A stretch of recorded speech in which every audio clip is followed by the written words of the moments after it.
Hi there, and welcome to another episode of the podcast. So there are two readings this week, and the first reading focuses on the media's participation in certain topics and how they can help the debate involving these topics. And specifically, the main topic talked about is climate change and how the coverage of climate change is not really where it needs to be. And they talk about how there is a very professional coverage of climate change in the media. And as a part of the UN's 2030 agenda, they pretty much want to improve the coverage and the role that the media plays regarding climate change. So a term that's brought up is something called Hashtivism, which is defined as this method of communication that involves hashtags. And what hashtags can do is it can pretty much provide a connection to a topic. As you can see online in many examples, there are plenty of people who can connect through these hashtags. But this reading focuses on Hashtivism from a public audiovisual news media company. And so what they did with this company is they analyzed the tweets that they made and the engagement that was made with them. And also who published the tweet was important. And they used tools like Instagram and Twitter to help with their research. And so it was the hashtag #ActionClima campaign, and it demonstrated the importance of transmedia and how important it is to have what you're trying to say on multiple different platforms and media.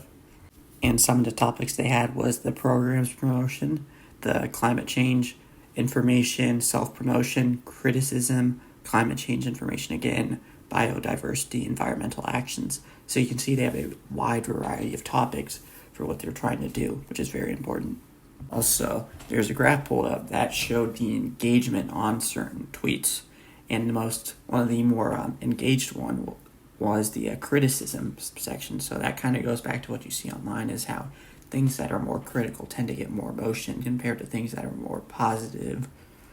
But that's on Twitter. There's also another graph which is on Instagram, and the main one that's engaged with is campaign promotion, which makes sense because Instagram's not really an app you engage with like Twitter. And something that was brought up that was interesting is with the engagement, half of it was from the company themselves, in-house users. The people who aren't a part of the company was done in a more negative tone. And so a significant portion of the messages that people received were self-promotion, and it brought up the discussion is, while self-promotion is something they need, if you're doing too much of it, you might not seem genuine, so it's why people might have a more negative outlook at what you're trying to accomplish. So I think this was a nice reading that kind of discussed the impact the media can have and what the media can do better.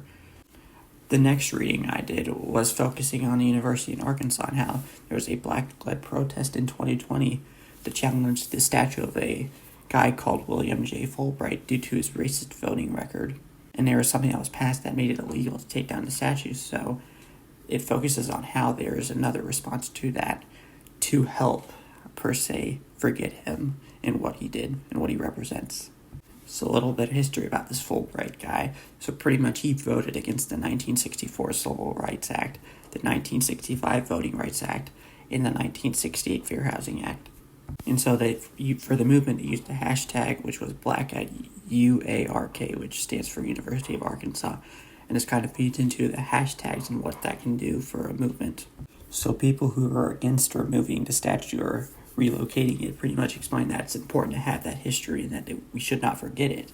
And so one of the senators who voted in support of keeping it, which made it illegal to move the statues, explained that he didn't want to cave into the perceived woke culture.